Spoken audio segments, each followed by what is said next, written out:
University of Toronto grad, so if you're a University of Toronto grad, you can be happy about that as well. But I'll first invite Mohini Devi Dasi to the front. She's been associated with Krishna consciousness or the Bhakti tradition since 2004, and when she, along with her husband Radhamohan Prabhu, moved here, as I mentioned, they completed their postgraduate degrees at U of T. She has her master's and PhD in chemical engineering. How many of us know anything about chemical engineering? Yeah, nobody. So you can tell she's very scholarly. And for the last 15 years, again with her husband Radhamohan Prabhu, have been co-leading the Toronto Temple's Sankirtan team. And as I mentioned, distributing and sharing these wonderful books of knowledge. And for the last 10 years, she's also been serving as a secretary for the BBT, which is the Bhaktivedanta Book Trust, which actually helps to produce these wonderful books, and part of the Global Marketing, Communications, and Innovations Department. In her professional life, she's the founding principal and academic director of the Vedic Roots Montessori Academy that has a couple of locations in Scarborough since 2018 and is a licensed daycare and private school. So with that, we'll give a round of applause and welcome to Shyama and Dasi here to the front.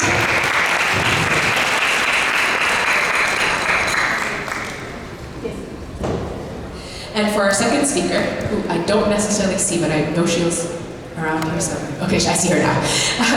We'd like to also invite and welcome Her Grace Minakshi Devi Dasi, who has, yes, Haribol. She's no stranger to many of us because she's actually grown up here, right here in our temple as well, and has been part of the Bhakti tradition all her life. She had the blessing and personal association of Srila Prabhupada, our founder Acharya, at a young age, and was initiated as well at that time. She's a graduate, as I told you, of computer science from the University of Toronto. Again, very scholarly, I know nothing about computer science.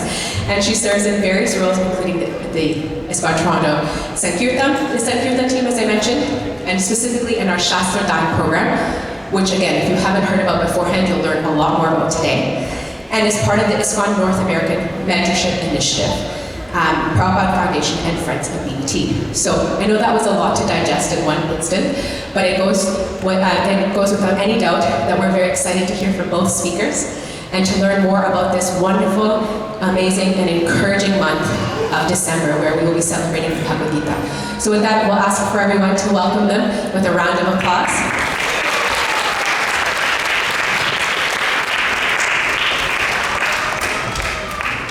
Hare Krishna. My name is Mohini Devi Dasi, and today we're going to have a Sunday Feast presentation that's a little bit different from what you're used to. So today, as Rukmini mentioned, the Sunday Feast, well, the whole month has been dedicated to the Bhagavad Gita. And this Sunday Feast is extra special.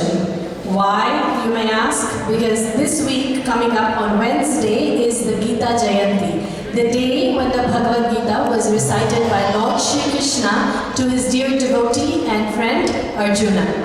And a few Sundays ago, we had the opportunity to look into the Bhagavad Gita and discuss the different aspects of the Bhagavad Gita, wherein we spoke about how the Bhagavad Gita is the essence of all scriptural knowledge.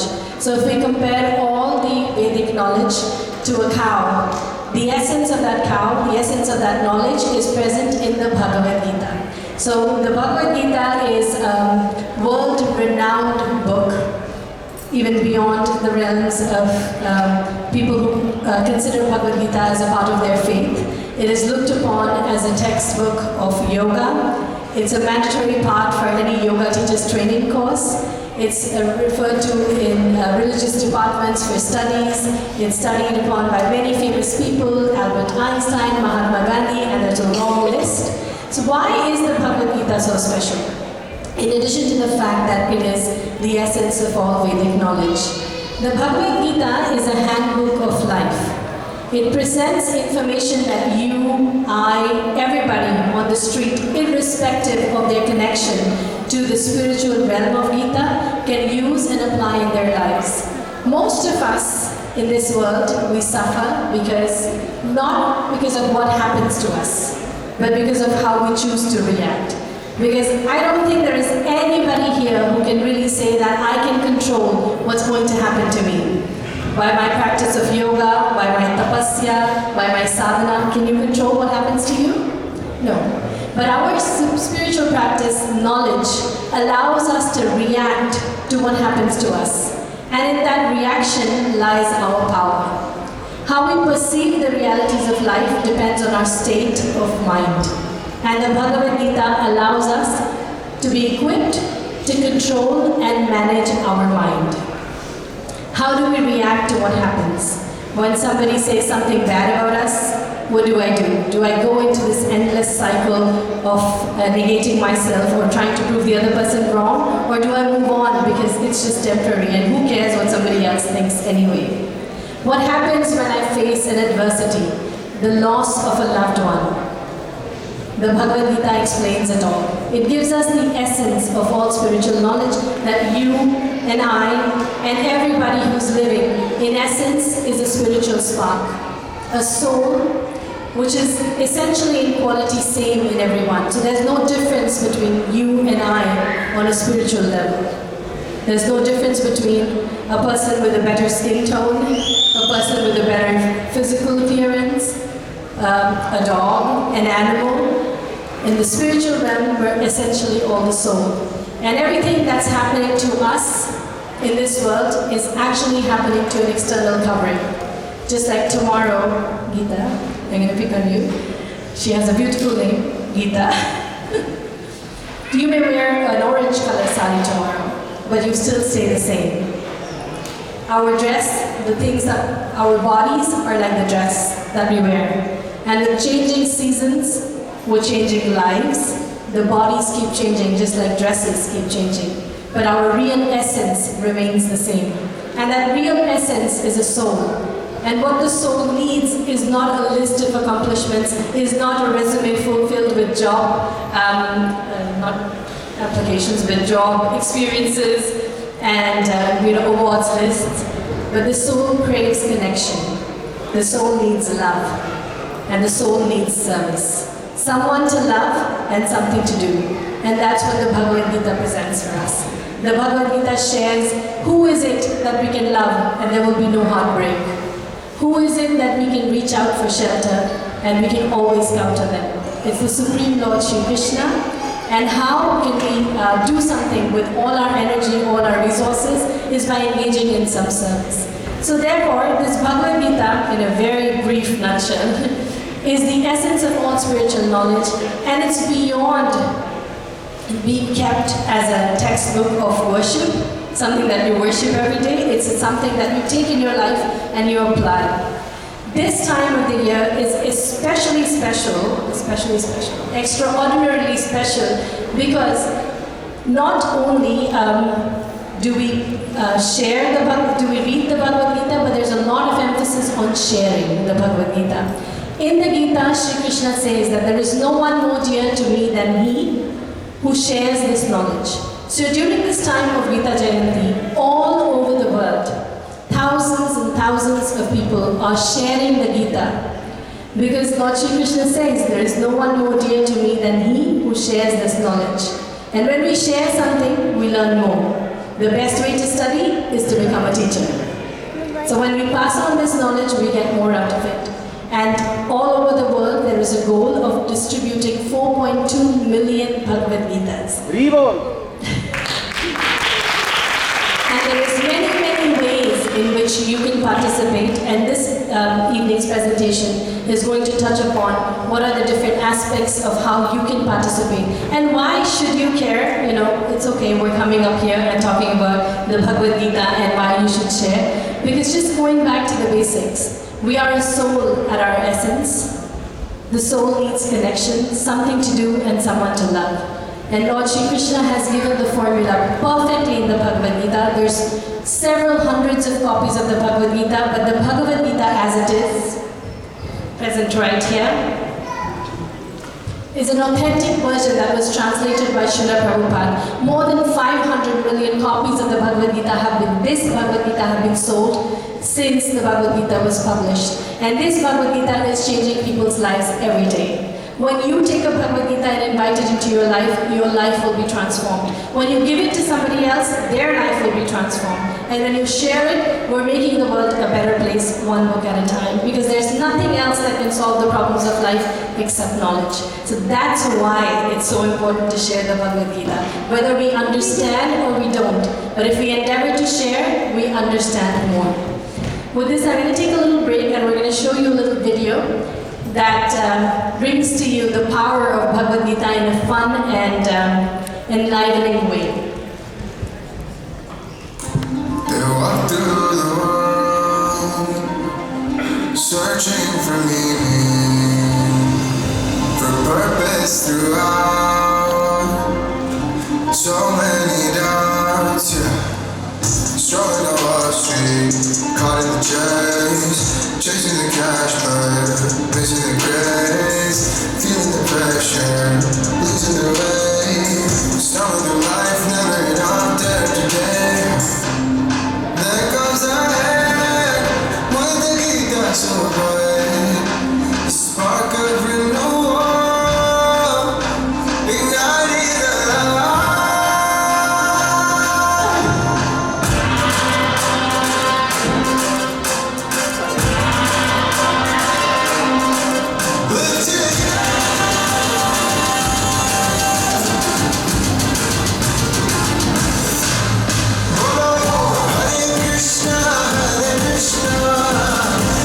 Krishna, Hare Hare, Hare Rama, Hare Rama, Rama Rama, Hare Hare.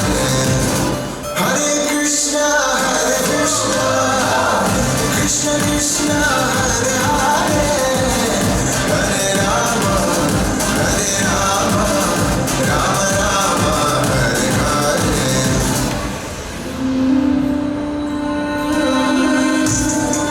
Krishna's so merciful. His words are here to stay. Approved us in the end. In the Gita, true is unfold. So many answers that transform our soul. Pulling the heartache, clearing the mind, changing our world from mundane to divine. There comes the end, with the Gita so bright, the spark of renewal, igniting the light.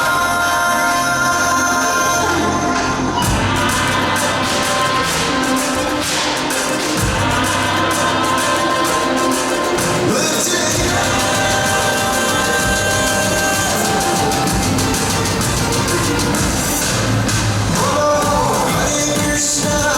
Krishna, Krishna Krishna, Hare Hare, Hare Rama, Rama Rama, Hare Hare. Hare Krishna, Krishna Krishna, Hare Hare, Hare Rama, Rama Rama, Hare Hare. So join the Link to Give campaign. As you can see, there's devotees all over the world at street corners who are trying to share the Bhagavad Gita. This video was shot, most of it was shot in New York. The cold weather doesn't deter them. In Toronto, here, we have many ways in which you can participate. We also do street sankirtan, so we set up tables at street corners and we distribute the Bhagavad Gita. Yesterday, a team went out door to door, so we were knocking doors and sharing the Bhagavad Gita, and we had really nice people, some Persian people, some Arabic people, some Indian people, lots of really nice people who were eager and just waiting for the Bhagavad Gita. They gave generous donations and they wanted to come to the temple and learn more. Another very special way in which you can participate is what we call the Shastra Dan program. Shastra Dan, the gift of knowledge. And now at this point, I'm going to invite Minakshi Devi Dasi, who has been leading the Shastra Dan program in Toronto for 15 years. We have one of the most well-organized programs in the entire world, where your contributions help change lives every day.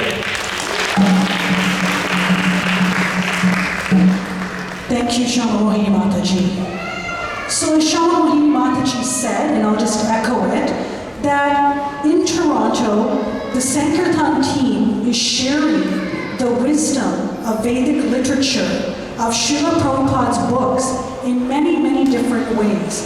For example, we go out on the street to do street Sankirtan, to share it to passersby. We go door to door to different houses and apartments. So when we knock on those doors, people open up their doors and surprise, they have wisdom right at their door.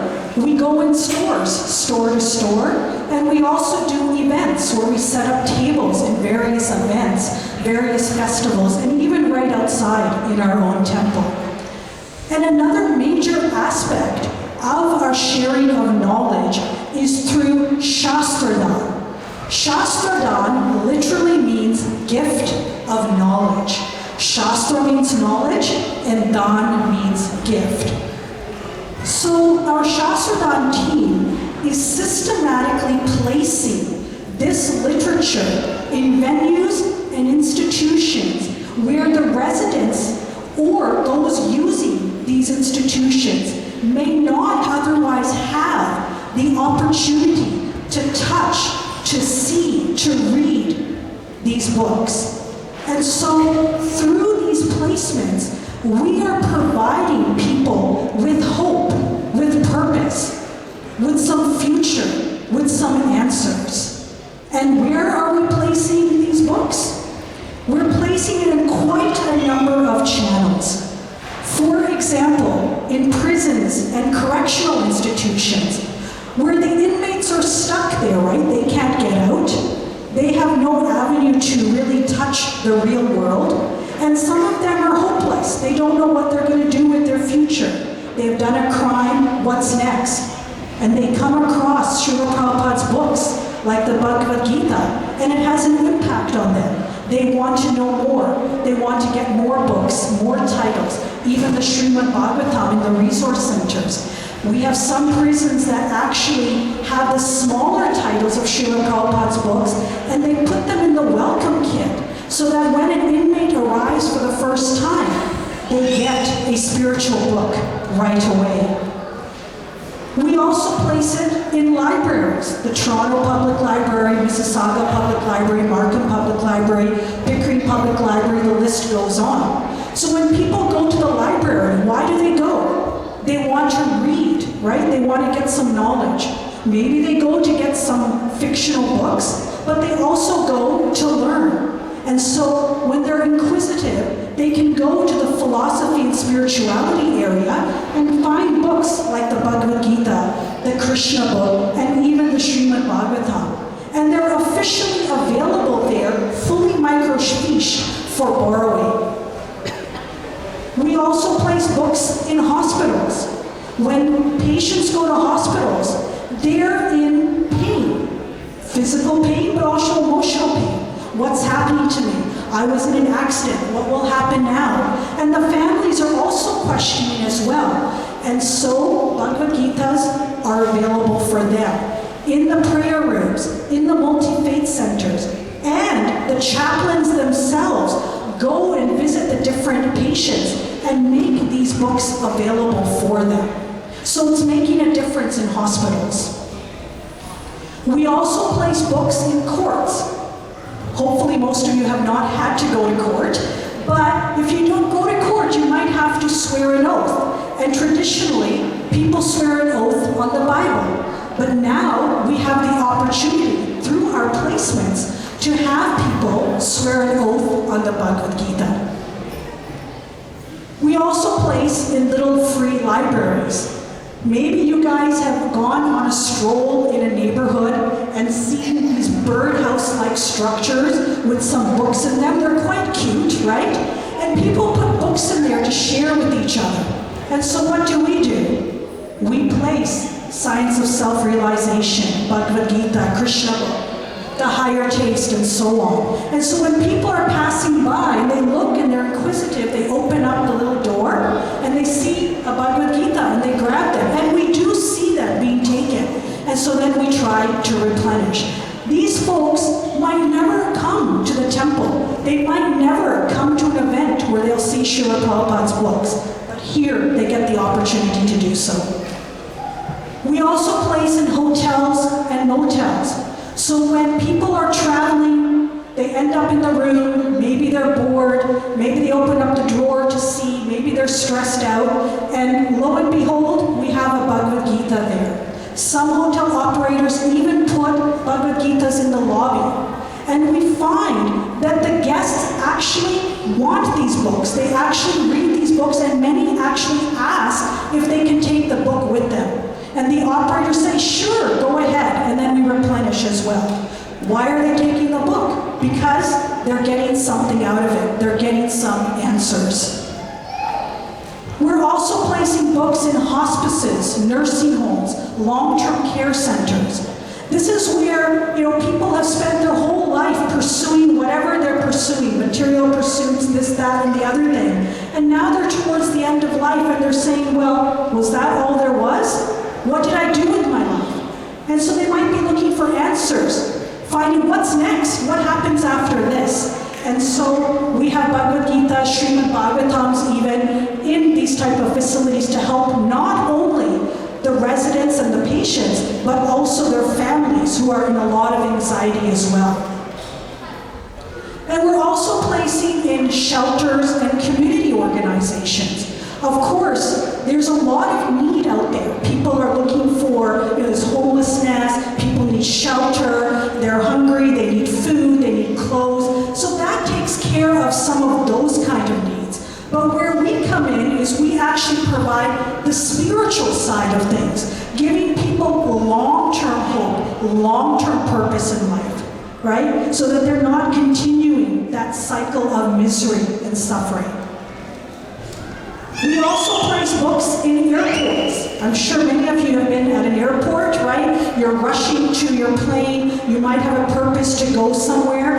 A lot of people are going for different reasons. Some have to go to a loved one who might not be well, etc. Some might be in anxiety even about traveling and going on an airplane. And so they can go to the prayer rooms, the chapels, the meditation rooms.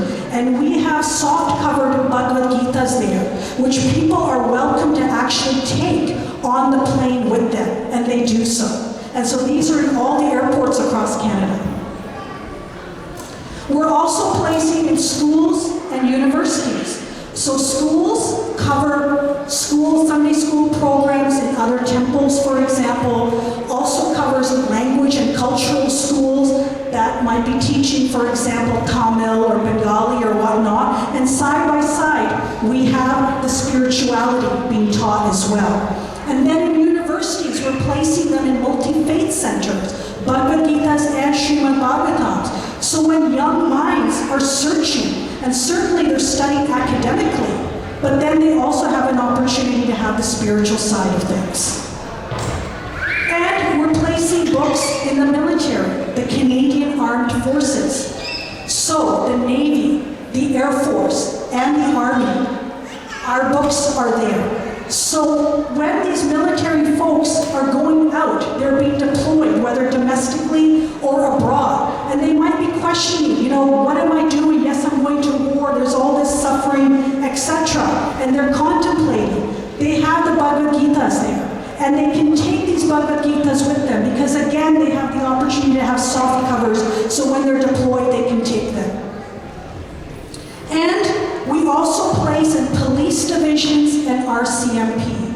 I'm sure you can imagine with all the news you see these days, all the various stress points that the police are having to deal with. So they're trying to take care of everything else that's happening in the city and country. But who is taking care of them when they are stressed out, when they're having this anxiety? Well, there are spiritual care centers in each of the police divisions. And they have these prayer rooms, these silent spaces. And there, the personnel have the opportunity to get Srila Prabhupada's books. And we also have Srimad Bhagavatam full sets there where people can also reference them. So these are some of the places, some of the channels that we're placing into. Now one might ask, Shyama Mataji mentioned that we've been doing this for about 15 years. So doing? Maybe 10 books? Anybody? 10? 100?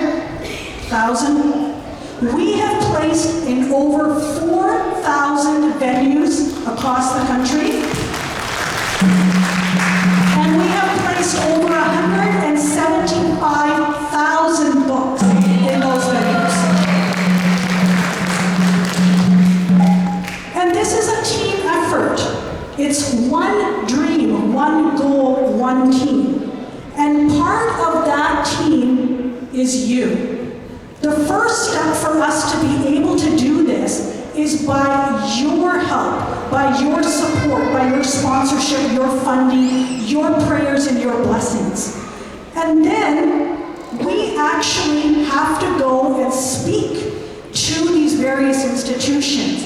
We have to build relationships. We have to explain to the people what this program is about, what these books are about, how they can help the folks that they are serving, whether it be the inmates, whether it be patients, and so on. And so it takes a lot of time to have them understand, for us to build relationships with them. It's just not an overnight thing where you can just go and drop 100, 200 books at a place.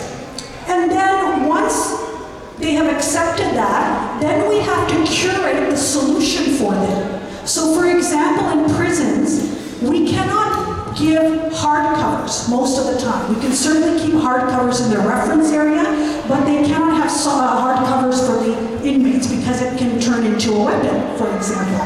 In some areas where it's a library, you're not going to ship 100 Bhagavad Gitas to a library. So we might have to give them one Bhagavad Gita, one Krishna book, one Srimad Bhagavatam set, and so forth. And in some areas, we might have just a multitude of smaller titles.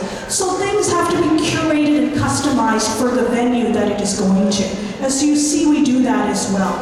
And then, of course, there's the labeling of them, personalized letters, and then shipping them out or dropping them off. And a fundamental part of it is follow-up. You know, see how it's going, right? See if they need more books. Curate it even better. So one may say that, okay, we did all these books, right? We're doing all this work. What is the impact of this? We actually get feedback all the time. Even as recently as yesterday, we received a testimonial. So they are having an impact. We get feedback not only from the administrators, the spiritual care providers, but from the recipients themselves. Guests from hotels, patients at hospitals, inmates at prisons. And so I'll just read you a couple of testimonials, and these are recent as well. It says, I trust this message finds you well. I want to express my sincere gratitude for the shipment of Bhagavad Gita books that you recently sent our way. Your generous contribution is greatly appreciated, and I am truly thankful for your continuous support in spreading the wisdom of the Bhagavad Gita.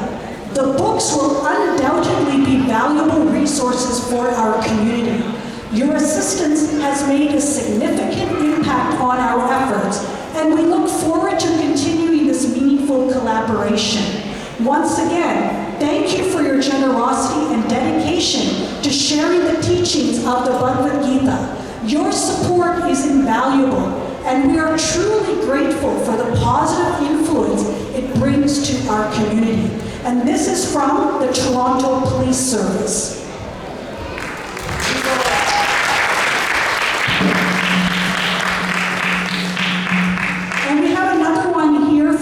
It says, I hope this email finds you well. I'm reaching out on behalf of the Surrey Hospice Society and would like to express our heartfelt gratitude for the meaningful contribution of the Bhagavad Gita copies to us. Considering the diverse community we serve, we recognize the importance of offering literature in different languages to ensure inclusivity. Therefore, we are writing to kindly request additional copies of the Bhagavad Gita in other languages, including English as well. Expanding our collection of Bhagavad Gita books would enable us to meet the growing interest and provide more individuals in our community with access to this profound spiritual text. Your continued support in this endeavor would greatly enhance enhance the resources we offer to our patrons. If it is convenient for you, we would greatly appreciate your support in acquiring Bhagavad Gita copies in languages such as English, French, Hindi, Punjabi, and Arabic. Thank you once again for your contribution, and we are hopeful for your support in enhancing the cultural inclusivity of our lending library. Your support plays a crucial role in fostering a love for literature and knowledge within our community. And that was from the Surrey Hospice Society. So seeing is believing, right? Speaking of seeing is believing, we actually today have a very special in-person testimonial from a chaplain at the Warkworth Correctional Institution. This is a prison that is about an hour and a half away from here. And this person traveled 2.5 hours to be here today. So let's welcome Dr. Desmond Canu from Warkworth Institution.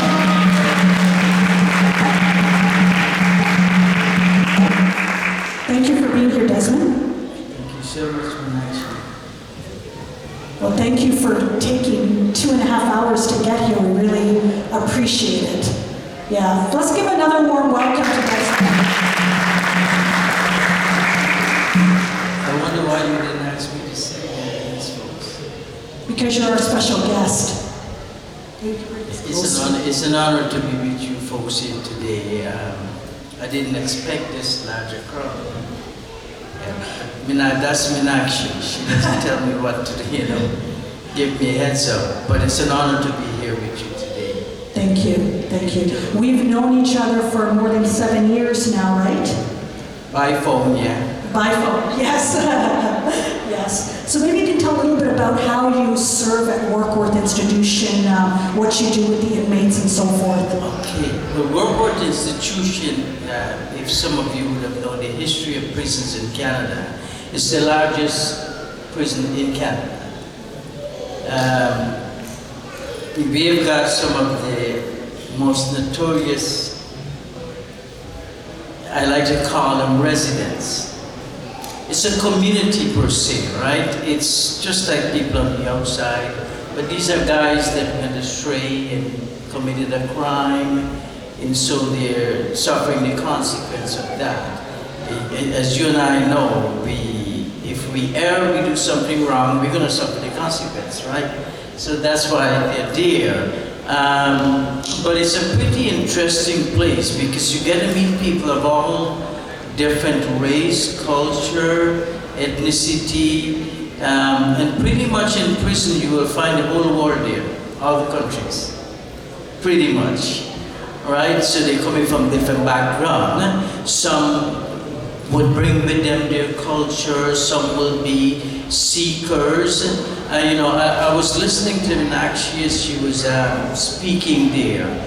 I guess this whole idea of us being here is about education, right? Knowledge. And I did my master's in religious education. And one of the things I discovered in the Bible, there's a particular scripture that says, "My people suffer because of the lack of knowledge." And if people don't have knowledge, they wouldn't know how to go about navigating this life, right? And I guess that's why many of those guys are in there, right? Because of the knowledge that they do not have. I push moral rehabilitation in the prison because I believe that's what it's all about. In my mind, people that commit a crime have no sense of morality. And so they come to prison and they read a Bhagavad Gita or a Bible or something, and they become alive to something that they've never had or read before. And so knowledge is very, very important. And I guess you would have heard people say that when he or she went to prison, they found God. But I discovered that's correct, that's true. Because as they read, they are finding meaning to life. Wow, that's pretty profound. And can you tell us how the Bhagavad Gitas and the other books that we've provided you have had an impact in general on your inmate population? Well, I've been with corrections for nearly 9 years, and in that institution, we never had this. We never had the Bhagavad Gita. So what I did is open the doors for many, many different religious bodies to come in. I didn't know what to do with the Bhagavad Gita when it came in. So when you spoke to me, I just said, okay, just send it. I didn't know what would happen. Not realizing that they were guys that were seeking knowledge. And as they seek knowledge, it transformed their lives. I don't believe in reformation, I believe in transformation. And as they read, they will do that. So I put that out to guys that I've got the Bhagavad Gita. And recently we had an ethno-cultural fair and a United Way fair, and I displayed these things. Wow, yes. Sorry we couldn't be there, but yes. Yeah. So I displayed. This was only for also. This was the community coming in, so they had an opportunity to see what we have there. Pretty interesting is that I had a Muslim guy came to me and said, could I get a copy of the Bhagavad Gita? And I came up from a Muslim background. So when he said that, I was like, why are you interested in this? Knowledge. Okay, knowledge. And so I gave him that, and then later on I did get a set of books. What do we call them? The Srimad Bhagavatam. Right. So she told me about a volume. I thought maybe it's 1 or 2 volumes, but she sent me a truckload of them, right? And it's 18 books in a set. Now this has never happened in World Court Institution. This is all new. So it came in and the management questioned, what is this? And I was like, I need this, I approve this, it's going to come here, right? And during the course of that, I tried to like preserve that. I made it like a reference book. You only sign in and out for it. It's not going out into the population. But then I had 2 guys. One of them is a Muslim guy, and the other one didn't have a religion per se. And they approached me to do something that I've never done and would not have done, is to give them an entire volume of that. The whole set. The whole 18. Now that's not something acceptable in any prison. They can only have a certain amount of books, and it has to go on their cell effect, what they can have. But then I realized that this is going to make a difference in their lives.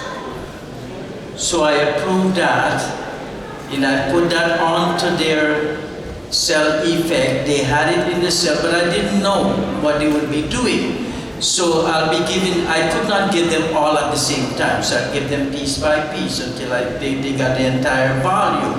Then I'll approve everything and tell management they have my approval to have it. But then here comes this young man, and he's going to be released. And I thought that, okay, he's going to leave this stuff behind, but he did not want to leave it. So he approached me to approve him taking it with him home. So that's what this resource is doing for people. As an academic, I encourage everyone in the prison to be open-minded, read. And that's what I'm pushing right now, like the Bhagavad Gita and the other volumes. I don't put that out there, just the Bhagavad Gita and the small little books I put outside there. They can have that. So knowledge is very important for these guys. So think about it, Minakshi said, some of these guys are there for 40 years. What would you do with 40 years in a prison? You lose your mind. The only thing they have is to read things like this here. And that's what we push there. Thank you. Well, Desmond, you are doing the frontline work, and we really appreciate it. I mean, we try to help from the back end, but you're really doing the heavy lifting, if so to speak. And Desmond mentioned the fellow who took the whole set home. He was actually from a Western background, so these aren't folks that come traditionally from this faith background. They're actually, as you said, Muslim background, other backgrounds, and they're so enamored by these books, by what they're reading, what they're getting out of these books, that they're wanting to take full Srimad Bhagavatam sets home. You know, and they're making a profound impact not only to inmates who are still in prison, but those that are getting released, that they want to continue their spiritual journey. And that is the power of Srila Prabhupada's books. So Desmond, I really want to thank you for coming today, to making the effort, and to sharing your experiences with the inmates and what effect they're having on them. So if we can give another warm welcome, thank you to Desmond Cannon from the Wartburg Institution. Thank you so much, and for those of you that have not been investing in this, if there is a way you want to invest, it's investing in the knowledge of people. So I'd like to encourage you to do that. Your donation, your contribution, it doesn't have to be that much, but little by little, we can be effective. And please don't be ashamed of your culture. This is who we are. Okay, and this is what we push. And we want it, as much people can know. But I'm not a religious person, I'm a spiritual person. This is what this is all about. Thank you so much for having me with you. Thank you. Very well said. Thank you so very much. Thank you.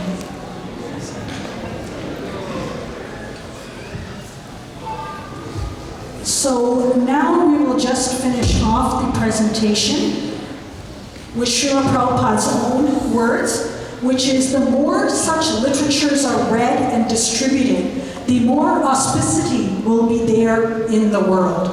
So please participate in this Shastradan program. Your support, your sponsorship, and your blessings and prayers will help transform lives. And I'll just hand it back to Mohini Mataji. Thank you very, very much.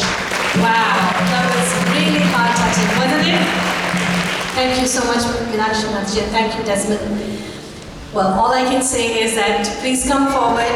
You can see today, I hope everybody can see it loud and clear and live, how your contributions, your blessings, your prayers, and your participation is changing the world one person at a time. The Gift of Gita program is on now. We're on a marathon, the Live to Give campaign. Toronto's goal is 28,000 Bhagavad Gitas, and all of you, we request all of you, everybody walking through the door, to be a part of it. Do whatever you can from your heart, because there is no minimum and there's really no maximum. Some people give their whole lives and some people give what they can. We have these Gift of Gita cards. There is some sponsorship levels, but truly it's a matter of your heart. When we give with our heart, we receive reciprocation in our heart from Lord Shri Krishna. There is no one more dear to me than he who endeavors to share this knowledge. And today you saw, it's not just theoretical stuff, it's changing lives. People are getting attracted, they're imbibing spiritual knowledge, they're getting satisfaction and happiness, and they're changing their lives for the better. Transformation, the word that was used. So please come forward. It's the Gift of Gita. You can make a difference by giving somebody the Gift of Gita. Thank you so much for your participation, for your support, and together we can change the world. Hare Krishna.